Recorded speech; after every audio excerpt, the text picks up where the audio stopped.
नमस्कार, स्वागत है आप सभी का आज की फाइट में। मैं हूं आपके साथ हेमंत कुमार और आज का मुद्दा जनता परेशान कैसे होंगे काम, क्योंकि बीजेपी सरकार मूलभूत सुविधाओं को लेकर के फिक्रमंद बताई जा रही है, लेकिन गर्मी में बिजली पानी की परेशानी से जनता बेहाल नजर आ रही है, कई जगहों पर परेशान भी दिख रही है। हाई कोर्ट ने भी हीट वेव को लेकर राहत और बचाव के इंतजामों पर गहरी नाराजगी प्रकट की है। हाई कोर्ट ने अधिकारियों के रवैये पर नाराजगी जताई थी। वहीं चीफ सेक्रेटरी ने गर्मी के सीजन को देखते हुए कहा कि सभी को संवेदनशील होकर काम करना। उन्होंने वीडियो कॉन्फ्रेंसिंग के जरिए कल बैठक की थी। आपको बता दें कि उन्होंने कहा कि अनावश्यक हीरोगिरी करने के बजाय गंभीर होकर काम को अंजाम दें। बिजली और पीएचईडी के अधिकारी इस बात का ख्याल रखें कि आने वाले दिनों में अधिकारी अनावश्यक रूप से छुट्टी नहीं लें।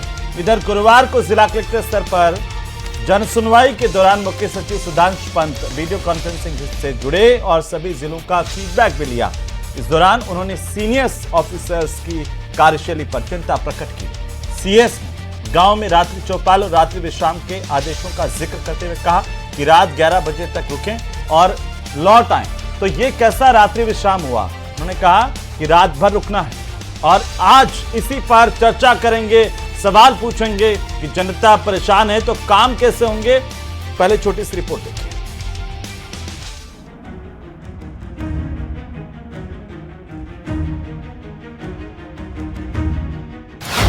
गर्मी में बिजली पानी की परेशानी।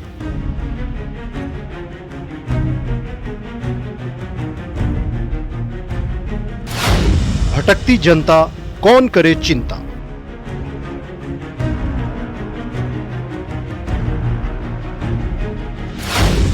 अफसरों पर सरकार सख्त, फिर भी नहीं दे पा रहे पूरा वक्त।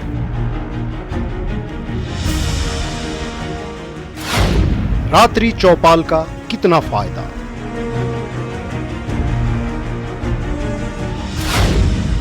जनता परेशान, कैसे हो काम।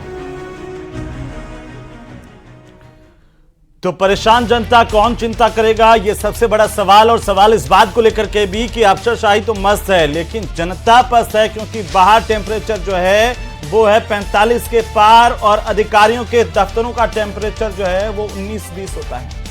एसी से निकल करके बाहर जाएं तब पता चले कि हकीकत क्या है। रात्रि चौपाल का फायदा क्या है जब अधिकारी जो है वो वहां पर 10-11 बजे के बाद खिसक लें और वापस आकर के जिला हेडक्वार्टर पर आराम फरमाएं या फिर सर्किट हाउस में चले जाएं। इसी को लेकर आज हम बात करेंगे, सवाल करेंगे। हमारे साथ खास पैनल मौजूद हैं। सबसे पहले मैं परिचय करवा दूं, हमारे साथ में भारतीय जनता पार्टी के प्रवक्ता लक्ष्मीकांत पारिक जुड़ चुके हैं। राजेंद्र आर्य हमारे साथ जुड़ चुके हैं। कांग्रेस पार्टी के प्रवक्ता एसपी मित्तल साहब हमारे साथ हैं, वरिष्ठ पत्रकार के तौर पर। आप सभी का बहुत स्वागत है और भी मेहमान जुड़ेंगे, उनको भी ले लेंगे। लेकिन पहले मित्तल साहब, एक आपकी टिप्पणी की हाईकोर्ट की चिंता, सीएस की बैठक और ये सवाल खड़ा हो रहा है कि क्या अफसरशाही जो है वो पूरी तरह से मस्त हो रही है, इसलिए जनता पस्त हो रही है, क्योंकि सरकार के दावे तो अलग हैं। सर बताइए। हेमंत, जो राज चाहे भारतीय जनता पार्टी का हो और चाहे कांग्रेस का हो, गर्मी के मौसम में हालात ऐसे ही रहते हैं और जनता लगातार चिल्लाती रहती है कि साहब पानी नहीं आ रहा, बिजली नहीं आ रहा। बिजली विभाग वाले जो है मेंटेनेंस का नाम पर कटौती कर देते हैं। पानी वाले कहते हैं कि हमको बिजली नहीं मिल रही इसलिए पानी की सप्लाई है। ये सारी समस्याएं ज्यों की त्यों बनी रहती है, चाहे राज किसी का भी। जनता चिल्लाती रहती है। लेकिन आज जिस तरीके से अभी ये रिपोर्ट में बताया गया कि सीएस ने खुद इस बात को माना कि अफसरों को जो काम करना चाहिए, अफसरशाही उस तरीके से काम नहीं कर रही है। उन्होंने बहुत ईमानदारी से इस बात को भी स्वीकार किया कि जयपुर कलेक्टर जो है वो पिछले 6 महीने से सरकार के निर्देशों के पालन नहीं कर रहे रात्रि के मामले में। इसके साथ ही उन्होंने ये भी स्वीकार किया कि ऐसे कई कलेक्टर हैं जो रात को 11 बजे तक रुकते और फिर वापस आ लौट आते। तो उन्होंने कहा है कि सरकारी अफसरों को रात्रि विश्राम सरकारी संस्थानों में करना चाहिए, चाहे वो डाक बंगला हो, चाहे वो पंचायत समिति का दफ्तर हो, वहीं जाकर रुकना चाहिए। कई बार ये देखा गया है कि जो कलेक्टर होते हैं या एसडीएम होते हैं वो क्षेत्र के नाम से जो रिसोर्ट होते हैं या कोई होटल होते हैं उसमें जाके रात्रि विश्राम कर लेते हैं। तो ये जो बात है, मुझे लगता है कि प्रदेश के मुखिया ने इस बात को स्वीकार किया है तो अपने आप में बहुत महत्वपूर्ण है। इसके साथ ही क्या नाम से मैं आज जो तो ब्यूरोक्रेसी के मुखिया तो कह रहे हैं, लेकिन ब्यूरोक्रेसी सुधर का रही है, क्योंकि लगातार सवाल इसी बात को लेकर के उठ रहे हैं। जी मित्तल साहब, पूरा कर लीजिए जल्दी से। हाँ हेमंत, मैं ये कह रहा हूँ कि कम से कम हाईएस्ट स्तर पे इस बात को स्वीकार किया गया कि अफसरशाही काम नहीं कर रही है। अब तक तो था कि स्वीकार ही नहीं करते थे। लेकिन मैं इसके साथ एक बात और कहना चाहता हूँ, जो हाईकोर्ट के जस्टिस अनूप दंड, उन्होंने स्वयं संज्ञान लेकर जिस तरीके से आज डायरेक्शन दी है, मुझे लगता है कि हमारा जो हाईकोर्ट है वो भी जन समस्याओं के लिए जागरूक है। इस मौके पर क्या नाम से हाईकोर्ट के जस्टिस दंड को भी क्या नाम से प्रशंसा मिलनी चाहिए कि वो जनता के भला हाईकोर्ट का जो कम से कम ध्यान तो खींचा कि आखिरकार व्यवस्थाएं किस तरीके से चल रही हैं, लोगों को राहत मिल नहीं पा रही है। जिला कलेक्टर्स को फंड तो चला गया, लेकिन उसे लेकर कोई गाइडलाइन अभी तक है नहीं। तो गर्मी तो आ गई है अपने तय समय से। जगरूप यादव साहब भी हमारे साथ जुड़ चुके हैं, पूर्व IAS रहे हैं, तो ब्यूरोक्रेसी को बेहतर ढंग से समझ रहे हैं और समझाएंगे भी। बहुत स्वागत है यादव साहब आपका भी। हमारे साथ में बीजेपी के प्रवक्ता भी आ गए हैं, लक्ष्मीकांत पारिक साहब आपकी टीवी स्क्रीन पर प्रकट हो गए हैं। तो पारिक साहब आपका भी स्वागत है। लेकिन सवाल यह है कि कांग्रेस पार्टी की तरफ से अभी एक दिन पहले गोविंद सिंह डोटासरा ने कहा कि बीजेपी सरकार का शासन पूरी तरह से कोलैप्स कर चुका है। CS ने यह माना कि अधिकारी जो है वो ठीक तरीके से काम नहीं कर रहे हैं। हाईकोर्ट फटकार लगा रहा है कि आखिरकार गर्मी तो आ गई, लेकिन पानी और बिजली और बाकी दूसरी व्यवस्थाएं थी, उस पर सरकार जागी नहीं। क्या कहेंगे, कैसे देखें हम इसे? पारिक साहब, सबसे पहले तो आपका जवाब दे दूं। आपने कहा देर से प्रकट हुए, मैं तो समय से पहले ही यहाँ मौजूद था। लेकिन हमने आपको स्क्रीन पर दिखाने में सर टाइम लगता है थोड़ा सा, सिस्टम जी जैसे आपके वक्त लग रहा है कि गाइडलाइन अभी तक गई नहीं है, लेकिन गर्मी तो आ गई ना सर। बोलिए। मैं आपकी बात का जवाब देता हूं उसी तौर पर। जिन बातों को माननीय डोटासरा साहब ने कहा उन पर मैं बात भी करूंगा। पहले मैं माननीय CS ने जिस प्रकार की माननीय पंत साहब की मीटिंग और मीटिंग के बाद का विषय और विषय के बाद आपके द्वारा रखी गई भूमिका, आवाज नहीं, इस विषय पर जो बात कर पारिक साहब की आवाज खोल दीजिए, थोड़ी बढ़ा दीजिए। जी आ रही है, बोलिए सर। रखिए मेरी ओर से जी। जिस प्रकार से आपने आज के विषय को रखा है, निश्चित रूप आपने एक सतर्क मीडिया की भूमिका का निर्वहन किया है, आपको साधुवाद देता हूं। सबसे पहले आपने जिस प्रकार की बात को यहाँ पर रखा और माननीय CS की बात को यहाँ पर रखा, मैं समझता हूँ माननीय CS ने जिस प्रकार का एक उदाहरण प्रस्तुत किया है, बड़ी साहबगोई के साथ उन्होंने इस बात को स्वीकार किया। जो ऑफिसर्स काम नहीं करें उनके खिलाफ कार्रवाई की जाएगी। उन्होंने डांट और फटकार लगाकर आप सबके सामने इस बात को स्वीकार भी किया। ये स्वीकार इतना बड़े मन का लोग उदाहरण बनकर व्यक्ति कर सकता है। तो शीतलता के माध्यम से यदि मैं बात करूंगा, माननीय डोटासरा साहब की बात भी करता हूँ। जिस प्रकार से माननीय डोटासरा साहब सिस्टम कोलैप्स हो गया, सिस्टम कोलैप्स तो आज के 5 वर्ष पूर्व, 5.5 वर्ष पूर्व था, जब राजस्थान की सरकार होटलों में कैद थी और विधायक डांस देखते थे या कवि सम्मेलन सुनने में व्यस्त रहा करते थे।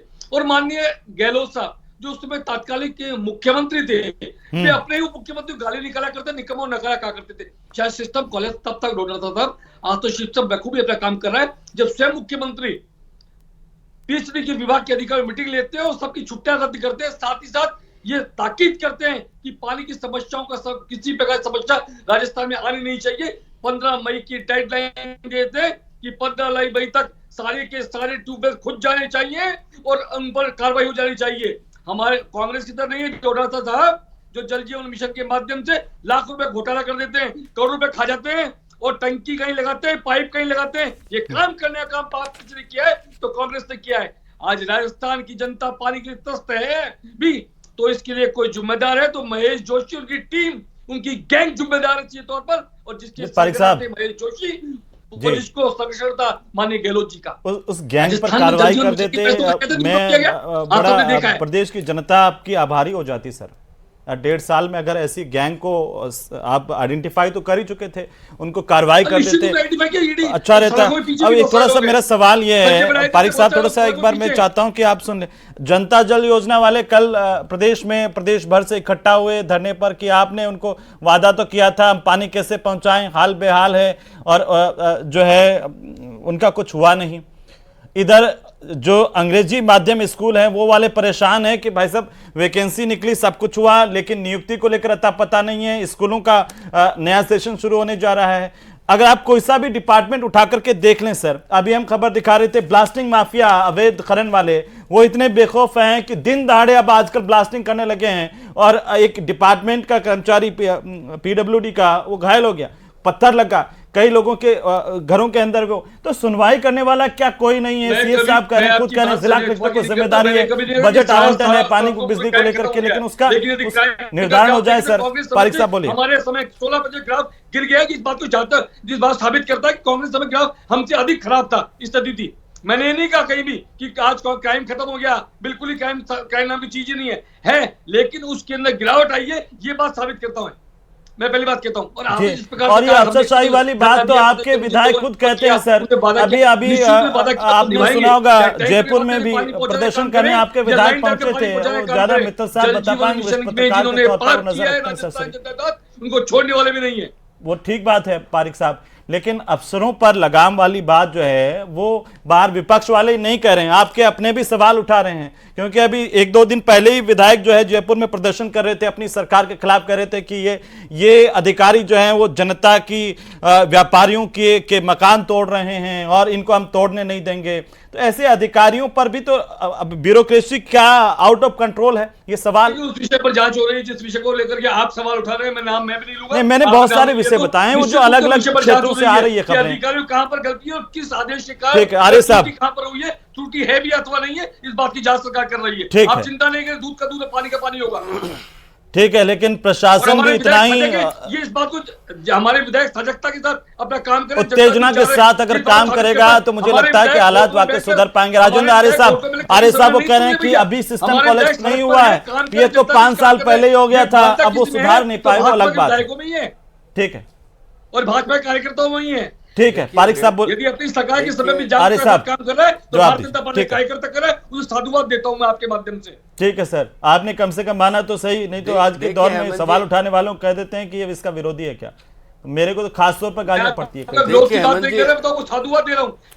देखिए हेमंत जी 1.5 साल से ये सरकार, आपने सीएस की मीटिंग को यहाँ पर लाकर रखा है, निश्चित रूप से सीएस ने बड़ा काम किया। साधुवाद देता हूँ सीएस को कि ऐसे अधिकारियों के खिलाफ कार्रवाई करने का मार्ग प्रशस्त किया है उन्होंने, और सीटों में देखा है, सीटों में कि सीएस बैठकर यदि ठीक है सर, आर्य साहब को सुन लेते एक बार, मैं आ जाऊंगा वापस। तो निश्चित सरकार इस बात को जाहिर करता है कि नहीं करता। ठीक है सर, सरकार काम करने की इच्छुक है, सरकार अपना काम कर रही है। निकम्मे और नकारा लोग अपना बोरियत बिस्तर बांध ले, ये बात सीएस ने तौर पर समझा दी है अधिकारियों को। वो पहले भी समझाई थी, लेकिन उसका असर कितना आया सर, वो उस पर। ठीक है सर, पारिक साहब जब तक आप पानी पी लीजिए, थोड़ा पानी पी लीजिए, मैं आता हूँ। नहीं, एक मिनट, एक विषय आपको छोड़ दो। देखिए हेमंत जी, मैं आ जाऊंगा सर, आ जाऊंगा, मैं पूरा वक्त दूंगा आपको। जी आर्य साहब, देखिए हेमंत जी, आज की जो डिबेट जिस विषय पर आपने रखी है, हमारे बड़े भाई लक्ष्मीकांत जी पारिक पूरी तरीके से बौखला गए हैं, और अभी तक 1.5 साल से ये सरकार सत्ता में है, लेकिन सत्ता के लिए कोई शब्द इनके पास कहने के लिए है नहीं। अब मैं पूछना चाहता हूं कि 15 एक मिनट सुन लीजिए, अरे सुन लीजिए 15 अप्रैल को माननीय मुख्यमंत्री जी, अरे सुन लीजिए ना, अरे सुन लीजिए ना, बीच में मत टोकिए। पारिक साहब थोड़ा सा बोलने दीजिए, थोड़ा सा। 15 अप्रैल को मुख्यमंत्री जी बजट वर्ष 2024-25 की जो बजट घोषणा की समीक्षा बैठक ले रहे थे, जिसके अंदर लंबित घोषणाओं के लेकर समीक्षा बैठक ले रहे थे, उस बैठक के अंदर मुख्य सचिव थे ही नहीं, और मुख्य सचिव यहां कोटपुतली बैरोड के जिलाधिकारियों की मीटिंग ले रहे थे। और पता है आपको मजे की बात, देखिए मुख्य सीएस आज बात करते हैं दूसरे अपने मातहत अधिकारियों के लिए, लेकिन क्या वो मुख्यमंत्री को कुछ मानते हैं क्या? आज मुख्यमंत्री की बैठक में सीएस क्यों नहीं थे भाई? और फिर जिस बैठक में सीएस थे बैरोड कोटपुतली की जिला की समीक्षा बैठक के अंदर, उस बैठक के अंदर जो लोग मिलना चाहते थे मुख्य सचिव से, उनसे मुख्य सचिव को मिलाया नहीं गया। उसके बाद में वहां पे प्रदर्शनकारी जो लोग थे, उन लोगों ने कलेक्टर को और एसपी को 2 घंटे के लिए बंद कर दिया, बाहर ताला लगा दिया। आप सोचिए आज जिलों की हालत क्या हो रही है। चीफ सेक्रेटरी बातें करते हैं, लेकिन चीफ सेक्रेटरी क्या है, ये पैरेलल सरकार चीफ सेक्रेटरी क्यों चला रहे हैं? आज सरकार में और चीफ सेक्रेटरी के अंदर समन्वय होता तो ये हालात बनते क्या? आज चीफ सेक्रेटरी की बैठक के अंदर एक कलेक्टर साहब है करौली के, जो कि कश्मीर में छुट्टियां मना रहे, एक कलेक्टर है जो कि बीच बैठक में छोड़ के चले जाते हैं। अरे चीफ सेक्रेटरी है या क्या, ये सरकार है या सर्कस? हम तो बार बार लगातार कह रहे हैं ना, इनके चीफ सेक्रेटरी के दफ्तर के बाहर में मंत्री और विधायक लाइन बना के बैठे रहते हैं, समय मांगते हैं, जबकि प्रोटोकॉल के अंदर मंत्री चीफ सेक्रेटरी को तलब कर सकते हैं। आज सोचिए ये क्या है, ब्यूरोक्रेसी हावी नहीं तो और क्या है? मंत्री, हमने देखा विधानसभा का सत्र चल रहा था, उस सत्र के अंदर विधायकों ने जो भी सवाल पूछे, अधिकारियों ने जो जवाब दिए, उससे मंत्रियों की किरकिरी हुई। मंत्रियों का नियंत्रण नहीं है अपने मातहत अधिकारियों पे। आज राजस्थान में बिजली का मतलब आपको गर्मी का सीजन शुरू हो गया, पेयजल का संकट, बिजली का संकट, सिंचाई का संकट, वो आपके शिक्षा को लेकर तमाम तरीके की बातें आपने खुद नहीं बताई। और अभी हाल ही में हमने यहां पर देखा सिरसी रोड पे वैशाली नगर में क्या किया है, पूरा का पूरा बुलडोजर चला दिया, जबकि जेडीए के अंदर जो नॉर्म्स थे, जो मास्टर प्लान की जो बातें थी, उसको पूरा का पूरा दरकिनार किया गया। एक डीजी को अरेस्ट कर लिया गया, उसका अस्पताल तोड़ दिया गया, लोग रो रहे थे सड़कों के ऊपर, उन्होंने खाना बनाया। अरे साहब ये वो दौर भी देखा का शासन है क्या? जब मुख्यमंत्री के सामने कर्मचारी कहते थे कि हाँ ट्रांसफर के पैसे लेते हैं, हमसे पैसे लिए जाते हैं, वो दौर भी देखा है जब आपके जलदाय मंत्री पर आरोप लगे, जनता को पानी पिलाना था और आपने किसको पिला दिया पता नहीं। देखिए हेमंत जी, अभी पूर्व मुख्यमंत्री वसुंधरा जी ने झालावाड़ में अपने निर्वाचन क्षेत्र में बैठक ले रही थी, उन्होंने जल जीवन मिशन को लेकर 42,000 करोड़ का आरोप लगा दिया विधायकों पर, मंत्री पे और अधिकारियों के ऊपर। तो आज बताइए, इनकी सरकार के पूर्व मुख्यमंत्री इनकी सरकार के विधायक और मंत्रियों के बीच में मंत्री और विधायकों में तालमेल ही नहीं है। आप बताइए ना, अफसर मानते किसकी है? एक मंत्री अफसरों का पूरा का पूरा पुलिंदा बना के गए, वो हटवा ही नहीं पाए उसमें। मैं रिपीट नहीं करूंगा, अब जवाब दीजिए जल्दी से। सम्मान्य आय साहब ने जिन बातों को रखा, मैं सब पे माननीय वसुंधरा जी के विषय पर बात कर देता हूं। इनको जानकारी का शायद अभाव। माननीय वसुंधरा जी जिन लोगों पर मिशन पर जिन लोगों पर आरोप लगाए, वे आपके मंत्री थे और आपके समय की वे बात कर रही थी। उन्होंने निश्चित रूप से कुछ बातों को लेकर इंगित करने का हमारी ओर प्रयास किया और उसको हम मानते हैं कि हमारे बड़ों ने, हमारी संरक्षिका ने हमें कुछ कहा है तो उसे ठीक करने का प्रयास भारत सरकार कर रही है। माननीय मुख्यमंत्री जी, माननीय सीएस के स्तर पर और अन्य स्तरों पर हो रहा है। और आप इसकी बात की चिंता नहीं करें। हमारे मुख्यमंत्री को मुख्यमंत्री की मीटिंग में क्यों नहीं थे? सिस्टम आने चलने वाला पहली बात है नहीं। वो कह रहे हैं मुख्यमंत्री की मीटिंग में चीफ सेक्रेटरी नहीं थे और चीफ सेक्रेटरी की बैठक में जिला कलेक्टर जम्मू कश्मीर छुट्टी मनाने चले गए, चीफ सेक्रेटरी को ये कह करके कि वो घर पर लखनऊ में काम है, जरूरी वहां जा रहे हैं, और हाईकोर्ट संज्ञान ले रहा है कि आखिर कुछ तो कीजिए सरकार। सुना है, अब आप माननीय सीएस की बात को लेकर कहते हैं सीएस मुख्यमंत्री मीटिंग में पास में कोई जवाब सबसे पहले तो माननीय आर्य साहब को सारे पहलुओं पर सरकार को कोई मतलब नहीं है जनता का, पहले पर बैठे और माननीय मेहता साहब भी हैं। क्या मुख्यमंत्री की हर मीटिंग में सीएस का होना आवश्यक है? क्या गहलोत जी के समय आवश्यक है चीफ सेक्रेटरी का रहना आवश्यक है? अगर आपको प्रोटोकॉल पता नहीं है तो पता कीजिए। जयपुरा के समय क्या आपको प्रोटोकॉल पता नहीं है तो पता कीजिए। चीफ सेक्रेटरी का रहना मुख्यमंत्री की बैठक में आवश्यक है।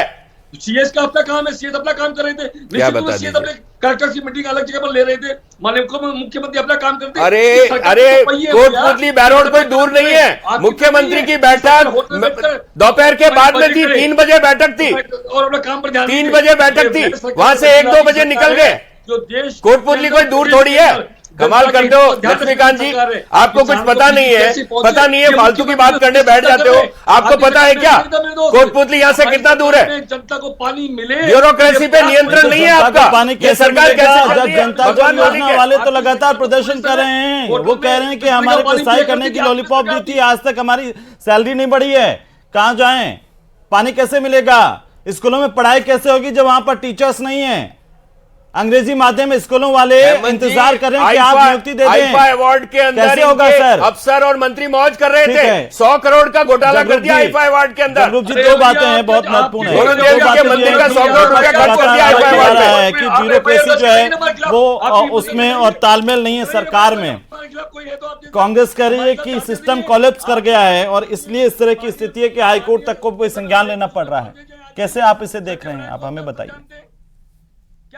जी देखिए, आम जन को सरकार से शिक्षा, स्वास्थ्य, बिजली, पानी, सड़क, ये कुछ सेवाएं मिलती हैं, बाकी और लॉ एंड ऑर्डर। अब इन सारों का दायित्व शासन और प्रशासन का संयुक्त रूप से होता है और खास तौर से जिस तरह का देश काल परिस्थितियां होती हैं उस मौसम में उस तरह की व्यवस्थाएं की जाती हैं, योजनाएं बनती हैं, दीर्घकालीन योजना बनती है, अल्पकालीन बनती है, कंटिजेंसी प्लान बनता है। अगर गर्मी का मौसम है तो लू से बचाव कैसे होगा, मौसमी बीमारियों से बचाव कैसे होगा, छाया की क्या व्यवस्था है। तो ये सारी चीजें आयोजित करना, प्रायोजित करना सरकार की नीति, नियम और क्रियान्वयन और पॉलिसी का अभिन्न भाग होता है और शासन और प्रशासन दोनों मिलकर इनको संयुक्त रूप से क्रियान्वयन करते हैं। अब ये बात कहना कि शासन और प्रशासन में कोई तालमेल नहीं है, ये तो अतिशयोक्ति है। कभी भी ऐसा नहीं होता। अगर सीएस तो आप बताइए कि जब चीफ सेक्रेटरी तो खुद कह रहे हैं कि इनको इंस्ट्रक्शंस दिए गए थे जिला कलेक्टर्स को कि भाई आप गांव में जाकर के रुकेंगे, उसका कुछ अता पता नहीं है। हाईकोर्ट कह रहा है कि मैं पिछले साल भी आपको कहा था कि कार्य योजना बनाइए, अभी तक गर्मी आ गई, कोई एक्शन प्लान नहीं है।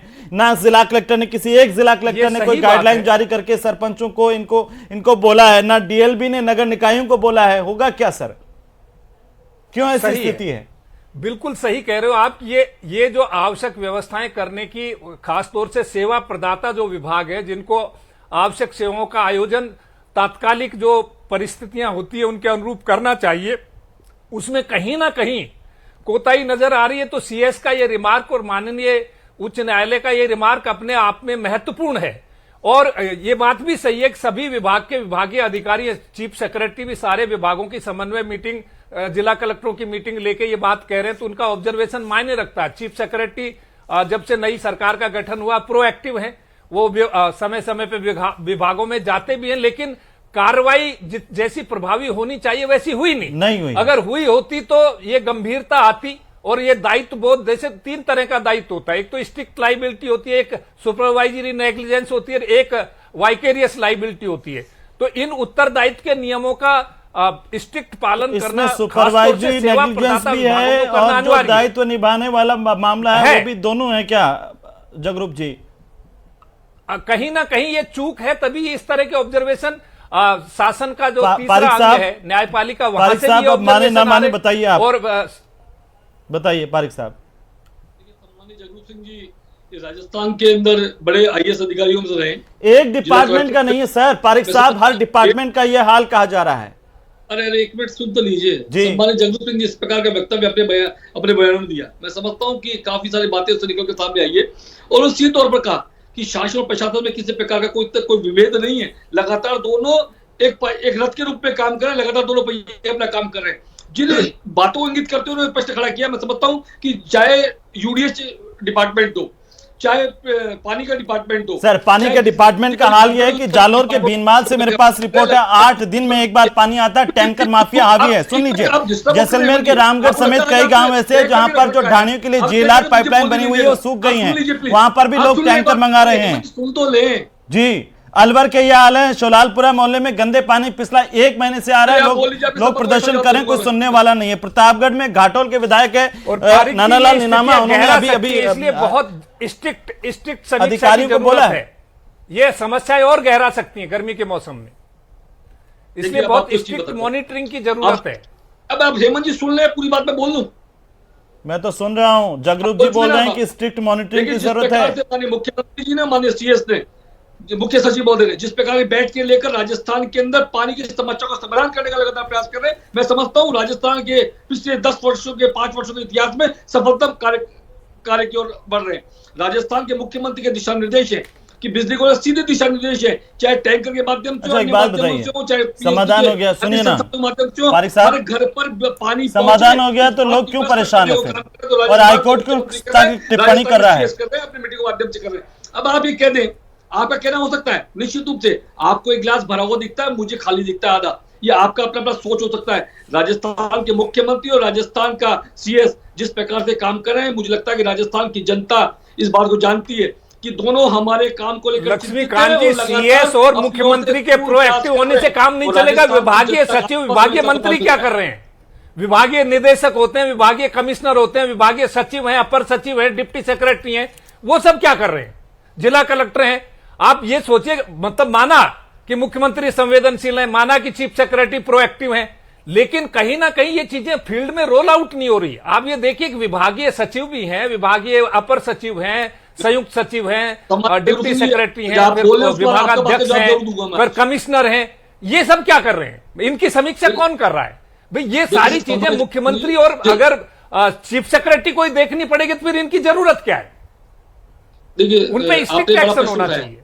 माननीय जगदीप सिंह जी बड़े अच्छे अधिकारी रहे, उन्होंने बड़ा प्रश्न उठाया। निश्चित रूप से संभागीय आयुक्तों का दायित्व बनता है कि संभाग की स्थिति को संभाले। संभागीय आयुक्तों को माननीय सीएस ने दिशा निर्देश जारी कर दिए। कोई भी कोताही राजस्थान के किसी भी स्तर पर नहीं होगी, इस बात का सुनिश्चित करने का काम को सर अभी तो कोताही हो रही है और जनता परेशान है। छोटी छोटी टिप्पणी मित्तल साहब जो पारिक साहब करें उससे आप सहमत हैं क्या? क्योंकि मैं तो अभी कुछ नहीं बोलूंगा। मई के महीने में राजस्थान में पानी सुन लेते हैं पारिक साहब। इस बात की गारंटी मित्तल साहब एक वरिष्ठ पत्रकार के तौर पर आपकी कही गई बातों पर सहमत हैं क्या? धरातल में स्थितियां अच्छी खासी हैं क्या?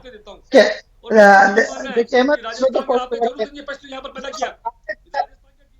पारिक साहब, देखिए इसमें कोई दो राय नहीं कि सरकार ने जो दिशा निर्देश जारी किए उनकी पालना नहीं हुई। इसलिए सीएस ने अपनी बैठक में यह कहा जो डिविजनल कमिश्नर है वो और जो उनके अधीन आने वाले कलेक्टर और एसडीएम उनकी रिपोर्ट भेजी जाए कि रात्रि विश्राम किस तरीके हुआ और कैसे कैसे हुआ। इससे जाहिर होता है कि क्या नाम से सरकार के निर्देशों की पालना नहीं हुई। हेमंत, मैं यहाँ एक मुद्दा और उठाना चाहता हूँ कि जो प्रभारी मंत्री है, आप ठीक है कलेक्टर की जिम्मेदारी है, डीसी की जिम्मेदारी है, लेकिन वो प्रभारी मंत्री कहाँ है? वो अपने जिलों का कब दौरा शुरू करेंगे? प्रभारी मंत्री जाएंगे तो जिला कलेक्टर भी जाएंगे और जिला कलेक्टर अगर एक्टिव होंगे तो नीचे का शासन प्रशासन भी एक्टिव होगा। जगरूप जी इस बात को अच्छी तरीके से जानते हैं जो उन्होंने पहले उठाया। लेकिन आर्य साहब, विपक्ष के अगर हालात इतने खराब हैं तो विपक्ष को क्या सिर्फ सोनिया गांधी, राहुल गांधी इन पर ही एफआईआर का चिंता सताती है? तभी आप लोग जो सड़कों पर आते हैं। अरे कभी जनता की समस्याओं पर भी माननीय आर्य साहब सड़कों पर आइए, बताइए। चलिए, बहुत शुक्रिया इस चर्चा में शामिल होने के लिए आप सभी का। और कुल मिलाकर के लगातार ये आरोप प्रत्यारोपों का सिलसिला और भी बढ़ेगा क्योंकि हाईकोर्ट ने एक तरफ संज्ञान लिया, दूसरी तरफ विपक्ष हमलावर है। लेकिन कुल मिलाकर के बात यह है कि कुछ भी हो जाए जनता की समस्याओं का समाधान हो और जनता को राहत मिले, ये उम्मीद कीजिए।